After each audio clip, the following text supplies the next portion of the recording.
Olá pessoal, tudo bom com vocês? Sejam muito bem-vindos a este canal. Eu sou o professor Guilherme Falck e hoje vamos continuar respondendo as perguntas de vocês, porque da semana passada para hoje aí surgiu algumas perguntas bem interessantes que vai ser legal trazer para vocês estes comentários. Eu ainda não consegui gravar o vídeo que eu estava querendo gravar para vocês porque eu estou com bastante atividades aqui da minha escola. Então está bastante corrida, não consegui ainda fazer as gravações. Porém, pelo menos as respostas às perguntas de vocês eu quero trazer aqui, né? Depois da vinheta, então, vamos bater o nosso papo, que tem umas questões aí interessantes.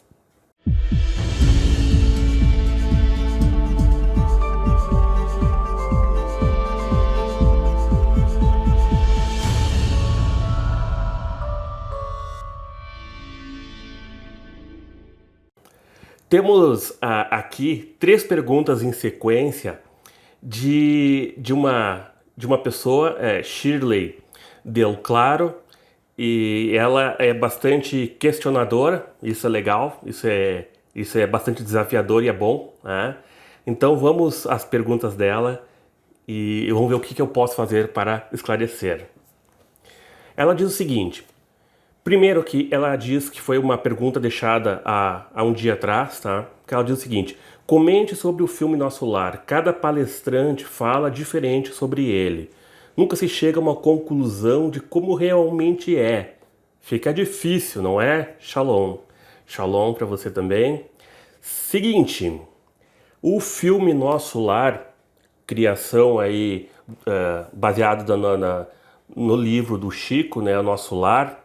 Ele procura fazer uma abordagem aí mais fidedigna possível do livro, mas quando eu não sei muito bem, quando você fala aqui que cada palestrante diz algo diferente sobre o Nosso Lar, eu não sei as fontes que você pesquisou, né? Mas essa questão é bem simples, sabe? Quando você pega uma história, né? Vamos supor que ali na esquina da minha casa alguém bateu de carro, né? Deu uma batida de carro, vamos supor isso. Eu vou lá e olho a batida de carro e digo, venho aqui na minha casa e conto. Deu uma batida de carro ali na esquina, um carro vermelho bateu num carro azul e deu uma grande confusão. Bom, aí a pessoa da outra rua vem aqui em casa conversar e diz: deu uma batida de carro ali na esquina. O carro azul e o carro vermelho se bateram e as pessoas que estavam dentro, uma quebrou a unha e a outra quebrou, sei lá, um dedo. As duas histórias são verdadeiras, porém, uma das histórias tem a minha versão, o que eu enxerguei, a outra história tem a versão da outra pessoa, o que ela enxergou.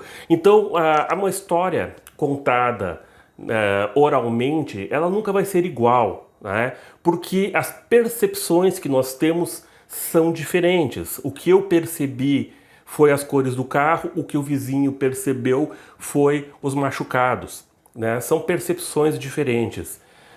Isso não torna mentira a história, só que existem várias versões, né? Como Platão dizia, existem várias versões da verdade. Isso mostra que é o famoso telefone sem fio, né? A verdade, a história vai vindo e vai tendo várias versões. Não quer dizer que seja mentira. Tá? É a percepção de cada pessoa, as pessoas percebem as coisas diferentes. Quando você relembra coisas do passado seu, você vai relembrar coisas diferentes às vezes do que o outro lembrou, né? Histórias, as mesmas histórias com características diferentes, então isso é normal. Então por isso que provavelmente os palestrantes que você pegou aí para olhar, eles têm visões às vezes que divergem em algumas coisas, são percepções que divergem. Então o mais interessante, claro, você pegar diretamente o livro e ler o livro, né? E ter a tua própria percepção dos fatos. Aliás, até você lendo o livro, quando você ler o livro, Aí você dá um tempinho aí de alguns meses e relê o livro, você vai ver que também terá outras percepções dos fatos. Isso é normal, tá? Também a Shirley, ela faz a outra pergunta assim: o que é cidade astral que você se referiu? Você poderia um dia falar sobre ela? Seria muito interessante. Shalom. Shalom. Ah, cidade astral, quando eu falo, provavelmente ela está falando aqui de um pergunta e resposta número 2.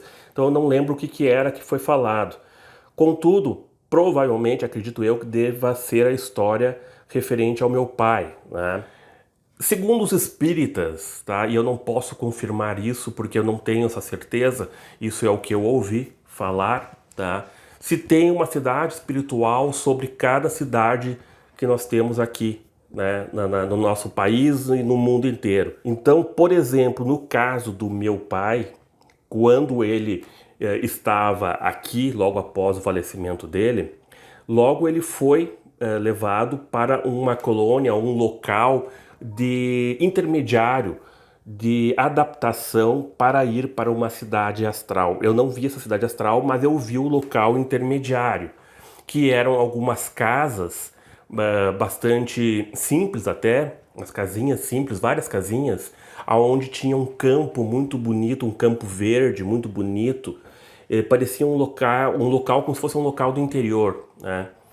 E ali naquelas casas, eles passavam por um processo de adaptação energético para então terem acesso à cidade espiritual que estaria nesse plano aonde ele deveria ir depois, então, né, que estivesse adaptado.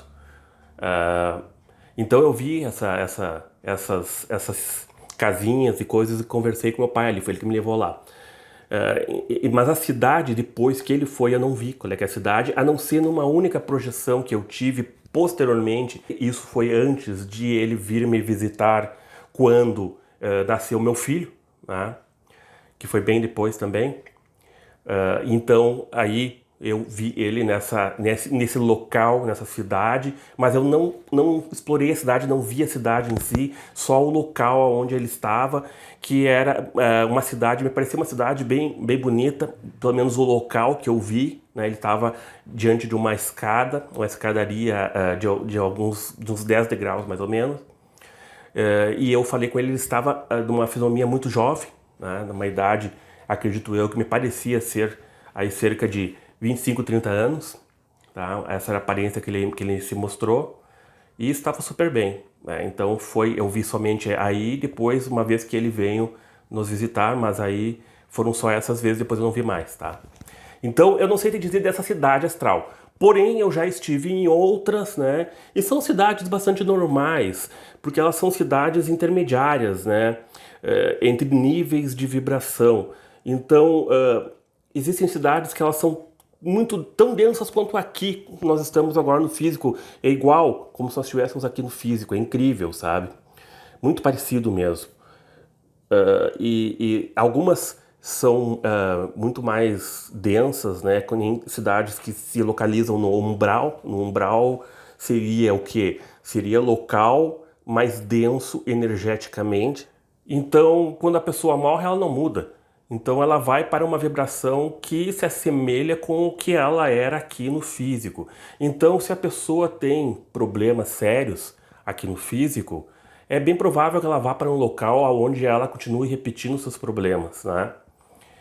E eu tive alguns locais assim, visitando, vendo e ajudando algumas pessoas, tá?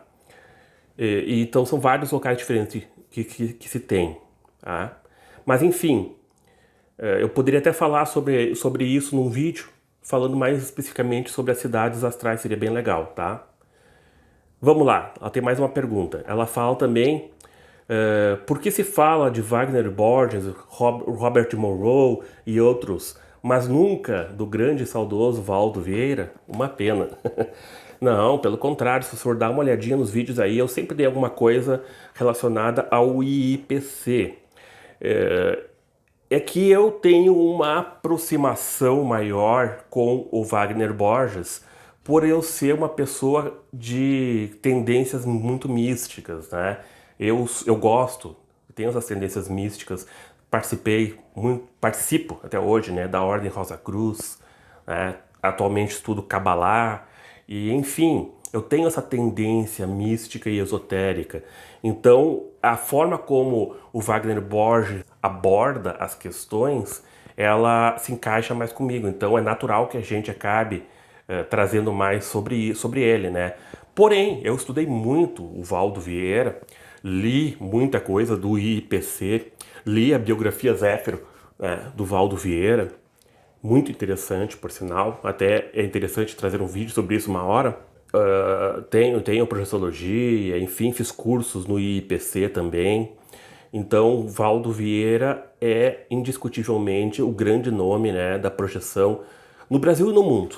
Tá? Eu não vejo alguém com um estudo tão profundo quanto o Valdo Vieira relacionado à projeção. Né?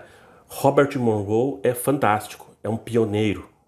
Né? E a pesquisa dele com os REM Sync é inigualável. Contudo, ele não produziu como Valdo Vieira produziu. Né? Não produziu dessa forma. Mas enfim, a gente vai aos pouquinhos, vai falando um pouco de cada coisa, né? E o Valdo Vieira está sempre aí nas discussões porque ele é referência, né? Valdo Vieira é referência, não adianta. Por mais que a gente discorde de muitas atitudes, do jeito que ele fala, né? Que ele, às vezes ele é muito duro com algumas palavras, mas Valdo Vieira é referência na questão da projeção astral. Bom, continuando. Aí temos aqui a pergunta do Inevitável FF, que diz, referente ao vídeo Meus Relatos de Viagem Astral, tá? Que ele fala se isso tem alguma coisa a ver com a paralisia do sono. Pessoal, eu vou pedir que quando vocês fizerem as perguntas, às vezes façam um pouquinho mais completa, porque para não ter que entrar no vídeo, olhar o vídeo para ver do que ele está se referindo, tá? Então, eu não sei muito bem agora, fiquei na dúvida aqui, porque eu não me lembro muito bem também do que foi feito nesse vídeo aí. Mas se tem alguma coisa a ver com a paralisia do sono, se de repente a projeção tem alguma coisa a ver com a paralisia do sono, vamos ver se é isso. Mas, enfim, a paralisia do sono, eu falei um pouco sobre isso no outro vídeo, acho que agora não faz muitos dias. A paralisia do sono, ela tem a ver então com essa necessidade que nós temos fisiologicamente de que o corpo fique imóvel na cama, para que a gente não saia de noite durante os nossos sonhos perambulando por aí como um sonâmbulo, né? Então essa defesa do corpo aí, vamos usar essa palavra defesa do corpo, né? É fisiológico, faz com que a gente não se mexa então durante os nossos sonhos, tá? Naturalmente também quando a gente entra nesse estado de paralisia do sono, a gente está também se deslocando para fora do corpo. Então, quando a gente expande o nosso campo energético, os nossos chakras, a gente se desprende ali do corpo físico nesse momento também da paralisia do sono. Por isso que muitas vezes a gente acorda durante a paralisia do sono e não consegue se mexer, né? Uma por causa dessa defesa, claro, do corpo. Outra, né, porque a gente está levemente fora do corpo, e a nossa visão está ali entre o corpo e o corpo astral, né? Então o que acontece? A gente não consegue se mexer, isso às vezes traz um pavor para as pessoas, né? Mas enfim, isso tem a ver, sim, a projeção astral tem a ver com a paralisia do sono, por causa desse deslocamento que acontece, tá? Bom, vamos lá, continuando. Rafa Fitt aqui, gratidão aí, Rafa Fitt, por estar sempre por aqui. Silvio, ele diz aqui que a expansão da consciência, estando projetado, eu me vejo projetado, fico olhando o meu corpo astral como se fosse dois de mim, volto para o corpo, entro em estado vibracional e saio novamente. Às vezes não entendo, mas quando saio já saio volitando, que é voando, né? Aonde tenho que ir e às vezes meu alvo mental não dá certo. É normal. Muitas vezes a gente planeja algo, né? e esse algo que a gente planejou não dá certo, muito normal. Até porque muitas vezes as necessidades da nossa alma não são as mesmas do nosso corpo físico. Às vezes a gente quer ir ao Egito, por exemplo, mas nossa mente e nossa alma está focada em ir a Machu Picchu, por exemplo, e você vai parar em outro lugar. Acontece, né? Essa é uma das dificuldades da comprovação da projeção astral, né? Porque às vezes você quer, eu vou ir até tal local e ver tal coisa, mas quando sai fora do corpo, as coisas são diferentes, a sensação é diferente. Quando vocês saem, vocês têm aquela expansão consciencial e as coisas mudam, sabe? E você acaba dizendo assim, eu vou fazer tal coisa, eu vou ir para outro lugar, e assim vai, né? E acaba dando essas dificuldades. A Jéssica diz que está maratonando os vídeos, muito legal, Jéssica, valeu, obrigado. Chris Curry diz que fala do livro ali do Peter Richelieu, Viagem de uma Alma. Esse livro é fantástico mesmo. Ela diz que é uma indicação de cabeceira, realmente, é um livro muito legal. Eu sempre, quando posso, indico para as pessoas esse livro, porque para quem quer ler algo que não seja tão didático, né? Que é como se fosse uma história, porém, ao mesmo tempo, ele é denso em conhecimento. É esse livro do Peter Richelieu, Viagem de uma Alma. Tem muita teoria interessante, né? Bem semelhante à teosofia, muito conhecimento bom e ao mesmo tempo engloba toda uma história, né? Claro que tem lances ali, por exemplo, daquelas que não é bem assim, né? Quem nos dera que alguém nos desse lá um comprimidinho e nós saímos do corpo voando, né? Mas enfim, é muito legal esse livro. O Diego Coutrin, ele diz o seguinte: professor, ficou uma pergunta. E se eu acordar de bruços pela manhã, continuo na posição ou posso virar em decúbito dorsal, que é a posição para a projeção, e tentar fazer as técnicas? A outra pergunta é se todas as técnicas têm que ser feitas de olhos fechados. Então, se você acordar de bruços, não tente, não se vire fisicamente, tente fazer uma rotação, tá? Em corpo astral. Aproveite aquele momento, já que você tem aí na sua mente fixo de que a posição para a viagem astral é decúbito dorsal, ou seja, de barriga para cima, né? Então o que você faça? Você está de bruços, fique relaxado, concentrado, tranquilo e gire no corpo astral para a posição de decúbito e aí você saia nessa posição. Eu faço muito isso também, né? Eu também tenho essa coisa fixa na mente de que tem que estar de barriga para cima para fazer a viagem astral e não tem, né? Já saí em decúbito ventral, que é deitado de barriga para baixo, já saí de lado, né? Já saí de várias formas, já saí sentado na cadeira. E isso não interessa, né? Porém, a gente aprende assim, né? Treina assim e acaba ficando essa coisa na cabeça. Mas qualquer posição ela pode ser utilizada para sair, tá? A gente só usa mais a posição de decúbito dorsal porque ela é uma posição que normalmente não se dorme nessa posição. Então, por causa disso, ela é uma posição que, sendo mais incômoda, facilita com que você não adormeça rápido e possa então conseguir realizar a prática. Mas no caso de você acordar, né, para fazer a projeção astral, você não precisa estar de barriga para cima. Na posição que você estiver, você faça as técnicas. Se você está na posição deitado de barriga para baixo, que você acha que não é legal para fazer a técnica, aproveita para fazer essa rotação no corpo astral. Você vai achar muito legal.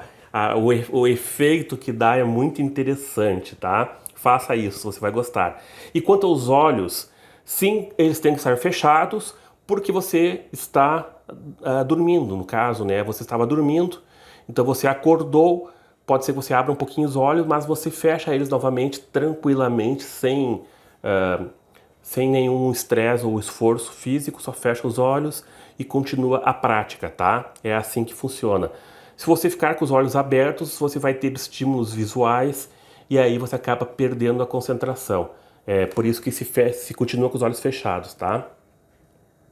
Porque, claro, o objetivo é ficar naquele limiar entre o adormecer e o acordado, que é ali que você vai conseguir ter a sua prática, né? O seu ponto de lançamento para sair do corpo. A Aline disse obrigado por esses esclarecimentos, foi um grande aprendizado. Eu é que agradeço, Aline. Nossa, fico feliz de você estar aqui vendo os vídeos, tá? Vamos lá, continuando. O Otávio Guimarães diz aqui que ficou bastante feliz por eu ter respondido as questões dele e fala que é muito legal essa interação. Eu também acho essa interação, ela é fantástica, né? É o mais legal que eu acho aqui dos nossos vídeos, é essa possibilidade da interação com vocês, né? E conhecer aí várias pessoas. Tem pessoas que estão aqui desde que eu comecei este canal e a gente acaba formando até amizades, né? Então eu acho muito legal, fico muito feliz de ter essa interação, de falar de uma coisa que eu gosto, né? Coisas que a gente não consegue conversar no dia a dia muitas vezes, e aí a gente tem aqui o nosso espaço para isso, né? Ele fala também, né, de que como tem cada experiência tem sua peculiaridade, né? Isso é bem assim mesmo. Por isso que às vezes se torna tão difícil, às vezes, pra gente, quando a gente vai conversar com outras pessoas, tentar colocar para as pessoas como acontece para nós, né? Porque é uma coisa bastante peculiar mesmo, traz muito do nosso próprio subconsciente, né? Das nossas crenças arraigadas, enfim, são muitas coisas que influenciam, né? Então tudo isso é bastante peculiar mesmo e realmente muito interessante. Às vezes uma experiência de uma experiência para outra nossa traz diferenças imensas e aprendizados imensos. É muito legal mesmo. Ele também relata algo bem interessante aqui, que ele diz assim: cheguei a dizer, minha consciência vai toda para o meu corpo astral. E disse depois para o meu mentor, meu guia, meu mentor, me faça enxergar com os olhos da minha alma. Então eu vi uma luz na sala, como se eu estivesse na área da lavanderia e a cozinha, que fica entre as duas, fosse tão escura que só existia um espaço negro vazio entre ela e a sala. Voltei rapidamente para a sala. Chegando lá, eu olhei para as minhas mãos e disse, eu estou aqui. Pedi ajuda ao meu mentor e comecei a fazer a ouve. Mas voltei para o corpo. É realmente interessante, né? O Robert Monroe, falando novamente do Monroe, não vai ficar brava comigo, Shirley. Mas o Robert Monroe, ele tem no seu terceiro livro, que ele diz que ele cansou de ter projeções astrais todas as noites e sair nesse plano aqui. E as pessoas estavam dormindo e coisa, não tinha tanto o que fazer, já tinha explorado muito. E ele pede então para que o eu interior dele lhe proporcione uma experiência né, com o seu eu interior. E realmente é muito interessante. Quem não leu esse terceiro livro do Robert Monroe, eu recomendo, tá? Ele tem uma experiência bem diferente aí, se abre um mundo totalmente novo para ele. Valeu então aí, Otávio, pela mensagem. Miqueias, gratidão também. Robin Fook, o único problema é que quando eu acordo é tipo um susto e saio daquele estado hipnótico. Acontece, né? Isso é uma questão também que a gente tem que começar a praticar, né? De não acordar bruscamente, né? Acontece muito. Principalmente quando a gente está acordando com o despertador ou quando a gente tem um compromisso, né? Então é aquele despertar brusco. Então essa técnica que a gente precisa utilizar ou acordar de forma bem suave, normalmente ela é feita nos finais de semana, né? Que é o momento a gente pode ficar um pouco mais na cama e então a gente vai despertar de forma mais tranquila. Mas assim, não deixe isso te impedir, tá? Se você tem tempo de ficar na cama, deu aquele acordar brusco, relaxa, tranquiliza e deixe voltar para o estado, tá? Aí você consegue realizar as técnicas. Continuando, o Bruno diz que fala da questão da saturação, que funciona e que ele teve a primeira prática dele assim aos 16 anos. Pessoal, quando vocês... eu recomendo que vocês deem uma olhada às vezes aí nos comentários do pessoal, que tem coisas bem interessantes sempre, que trazem uns aprendizados aí, ó, muito bom também. A Joilma, ela agradece aqui pelos conhecimentos, eu que agradeço também a oportunidade, né? Para mim é uma grande honra poder conversar sobre essas coisas e compartilhar um pouquinho do que eu estudei ao longo desses anos, né? Continuei e continuo estudando, né? Porque a gente está sempre aprendendo um pouquinho mais. Ela diz o seguinte: entrei em catalepsia essa semana e fiquei bastante apavorada, pois senti a respiração bem próxima ao meu ouvido de algo que não conseguia identificar. E também várias vezes, várias vozes falando ao mesmo tempo. Eu gritava, minha voz não saía e depois de fazer muito esforço consegui abrir os olhos. A dúvida é o seguinte: já que fiquei com tanto medo, será que essas presenças seriam espíritos não bons, não muito bons? Bem, é o seguinte, pode ser, pode não ser. Eu diria, particularmente, na minha opinião, é que não, né? Tem um vídeo que eu falo sobre, que o título é Possessão, ou algo assim, é Possessão, acho que é de uma historinha de uma pessoa que ela tem uma catalepsia, né, projetiva ali e claro, quando você tem uma catalepsia você não consegue se mexer, não consegue abrir os olhos, fica naquele estado ali e a sua própria mente cria monstros feitos de fumaça, eu gosto de dizer. Ou seja, a sua mente cria toda uma imaginação de medo, né, porque é algo desconhecido para você. E isso é bastante apavorante, né? Então, muitas vezes, eu diria que a maioria das vezes desses sustos que se tem em catalepsia é justamente eu diria que a maioria dessas vozes, espíritos que as pessoas veem e coisas, quando estão na catalepsia, é fruto do próprio medo da pessoa, tá? Isso, claro, não quer dizer que seja 100% dos casos. Pode ser que tenha algo à sua volta, né? A gente não sabe, eu não conheço a sua história, né? Então a gente não sabe o que pode acontecer. Na minha opinião, é que você então procure observar mais isto, né?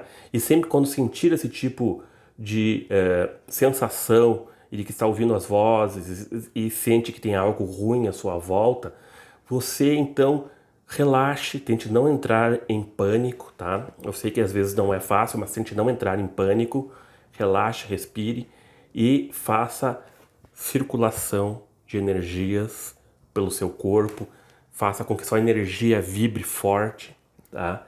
Que isso vai fazer com que se afaste qualquer entidade negativa. Também utilize da oração sem receio algum, sem se achar ridículo ou algo do tipo. Pode orar sim tranquilamente para o seu amparador, para Deus, para o que você quiser, mas enfim, você pode elevar os seus pensamentos. Essa é a intenção, tá? Vamos lá.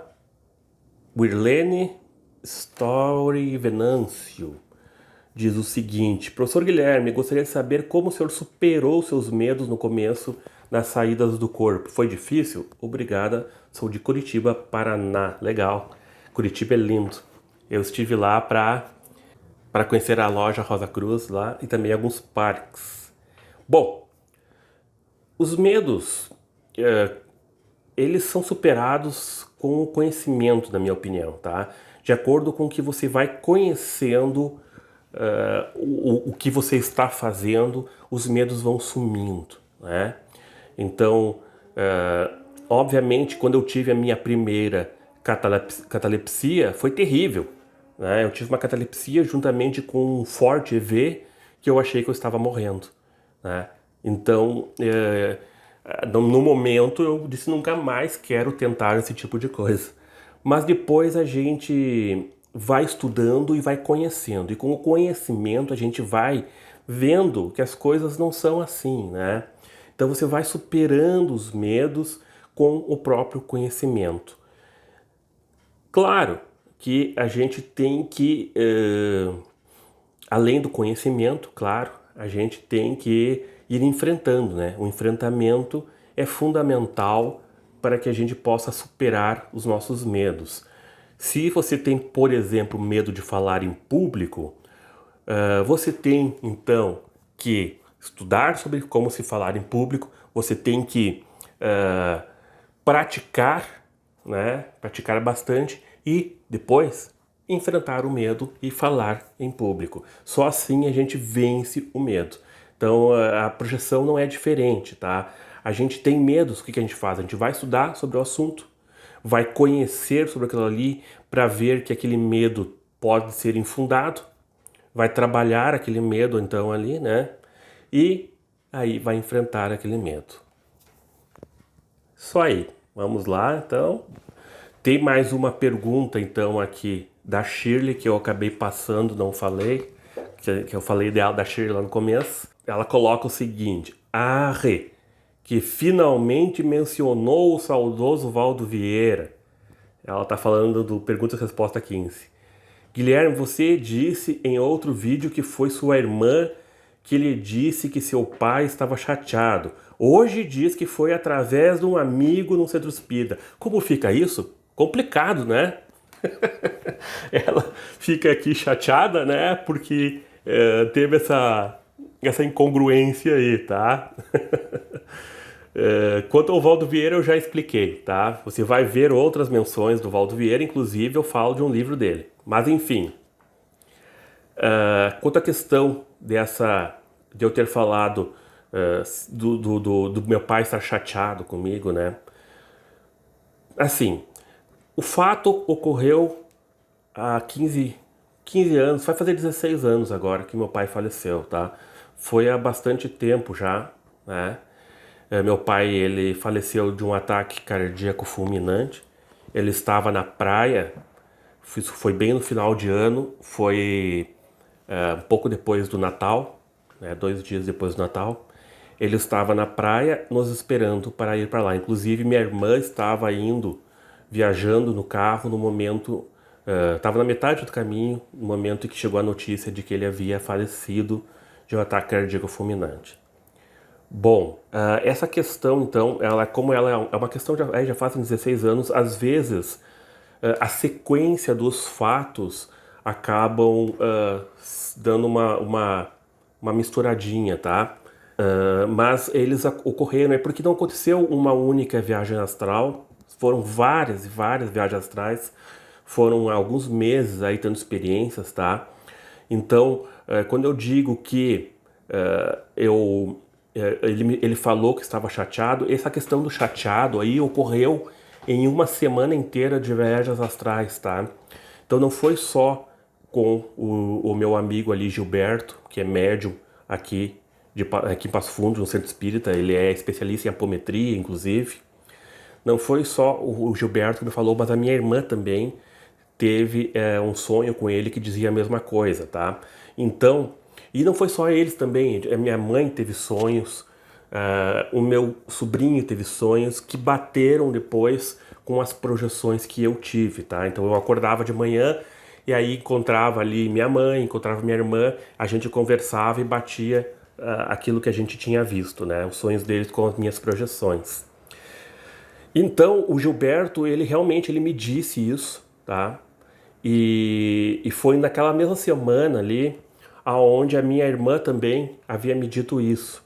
E não foi uma vez que aconteceu isso, foram várias, porque as várias vezes que eu saí do corpo naqueles dias e encontrava ele novamente ali, automaticamente eu já estendia minhas mãos, jogava energias de amor para ele e dizia para ele, né, aliás, orava, né, e pedia para os amparadores que caminhasse o pai para que ele fosse para algum lugar, né, se recuperar, porque ele não podia ficar ali.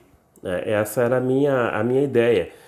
Obviamente que hoje eu não faria assim, né? Hoje em dia eu iria conversar com ele e tentar explicar a situação e conscientizar ele. Mas naquela época, 16 anos atrás, eu não tinha muita experiência assim com o assunto, né? E a situação toda era uma situação bem delicada, né? Foi tudo muito brusco. Então a minha intenção era ajudar ele, e eu então fazia o quê? Eu chamava os amparadores e pedia que encaminhassem ele, né? E isso, aí ele começou, quando eu saía do corpo e eu via ele, ele virava de costas para mim e não falava comigo, ficava com uma cara fechada, eu falava com ele, ele não me respondia, bem chateado comigo. E aí, de manhã cedo, quando eu acordava, eu falava com a minha irmã e minha irmã me contava que tinha visto o pai, que ele estava chateado e coisa comigo.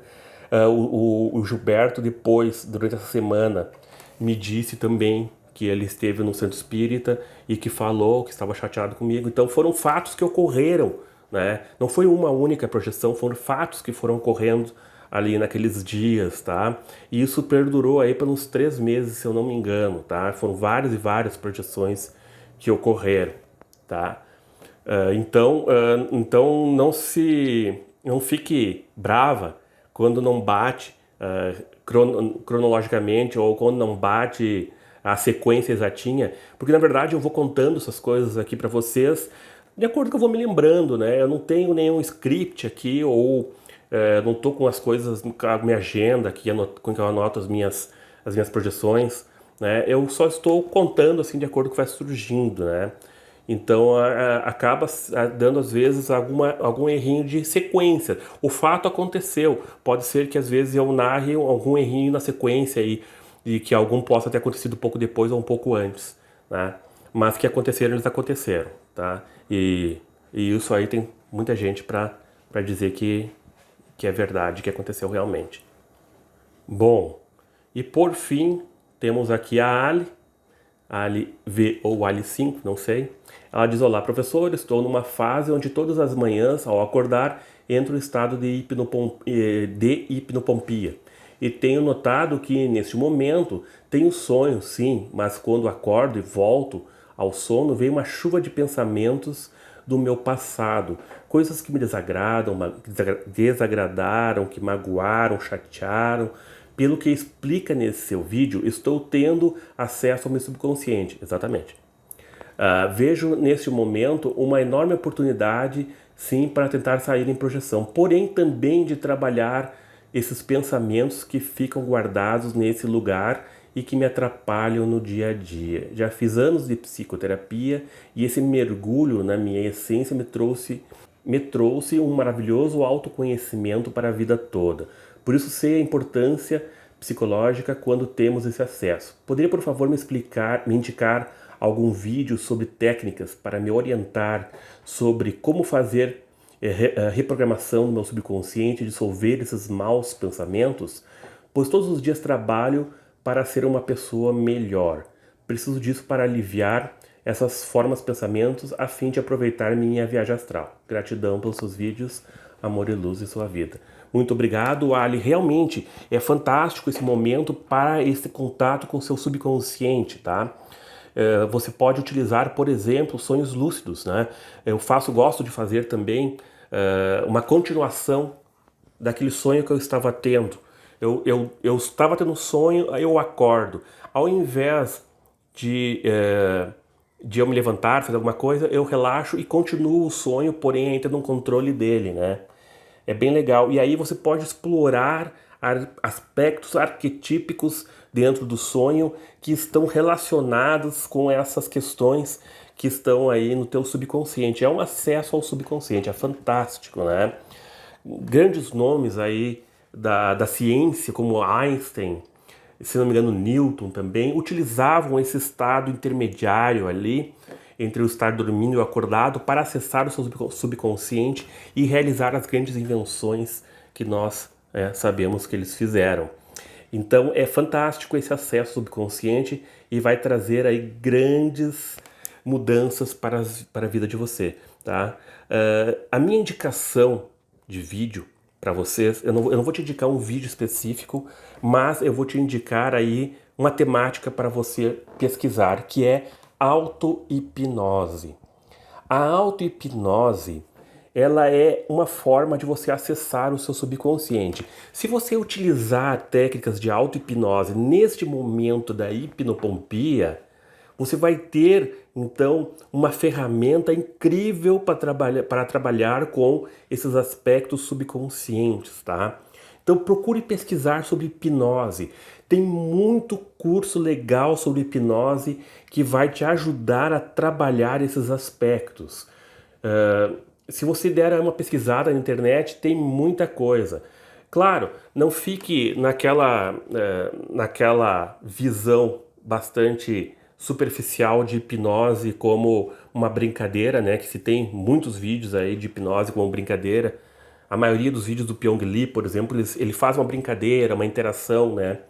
Mas ele mesmo tem vídeos bastante legais sobre a questão da auto-hipnose e de procurar entender essas questões aí que tratam do subconsciente, tá? Então eu te recomendo a dar uma pesquisada nessa questão da hipnose, da auto-hipnose, livros como os livros do Alberto de Lisboa são muito legais, tem dois livros dele sobre hipnose que são muito interessantes, tá? Eu recomendo. O Alberto de Lisboa tem Mentes Brilhantes, acho que é o livro dele, algo assim, que é muito bom, tá? Aí tem outros grandes livros para se trabalhar essa questão. A própria PNL, né, a programação neurolinguística, ela é muito legal para trabalhar essas questões quando não está ligada somente à questão de vendas, né? Porque a PNL, às vezes as pessoas utilizam muito para questões de vendas. Mas se você puxar a PNL para a questão do autoconhecimento unindo com a hipnose, ela é fantástica, tá? Os livros do Richard Bandler são muito bons também, porém um pouco difíceis de tratar. Sophia Bauer é muito legal, também recomendo você dar uma olhada nos vídeos da Sophia Bauer. Ela faz um trabalho muito legal, ela é uma pessoa super acessível, até para você tentar falar com ela. E é um grande nome aqui da hipnose aqui no Brasil, a hipnose ericksoniana, tá? Então vai minha recomendação aí. Dá uma pesquisada aí, tenta ver os vídeos da Sophia Bauer.